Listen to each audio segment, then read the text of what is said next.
Il est aux alentours de midi, hier, dans ce quartier de Schœlcher, lorsqu'un individu, après avoir tenté de cambrioler une maison, s'enfuit à bord d'une voiture volée la veille. Dans sa course folle, il percute un policier qui patrouille alors à moto. Le choc est tel que l'agent est projeté à plus de 10 mètres. À cet instant, Patrick est à son bureau, en contrebas. Il est l'une des premières personnes à arriver sur place. J'ai vu le chauffeur de la voiture qui s'enfuyait en courant. Et il y avait un client qui était là, donc il m'a dit tout de suite ce qui s'est passé puisqu'il a vu la scène. Et en fait, il se trouve que la voiture est sortie de là. Elle a carrément décollé. Et il y avait deux motards qui par hasard montaient l'avenue.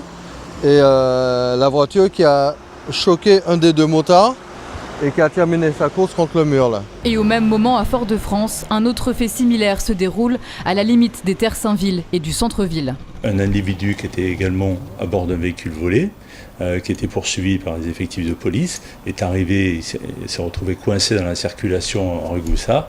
Les effectifs ont mis pied à terre pour l'interpeller, lui il a pris la fuite, il est monté à l'arrière d'une moto qui peut-être l'attendait, qui les avait prévenus. Mon fonctionnaire a essayé de se saisir de l'individu, mais ils ont démarré violemment et le fonctionnaire a été entraîné et a chuté lourdement sur le sol.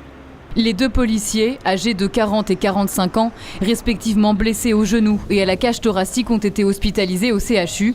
Leur jour ne serait pas en danger. Deux nouveaux cas qui portent aujourd'hui à 50 le nombre de fonctionnaires de police blessés en service depuis le début de l'année.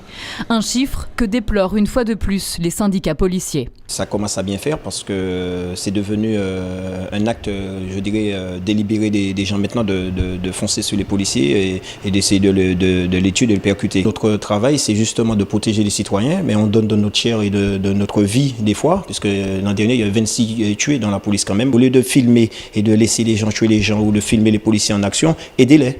Aidez la police à élucider les affaires et protéger vos policiers parce que plus personne ne va vous protéger quand il ne restera plus de policiers. L'enquête, quant à elle, a été confiée à la gendarmerie.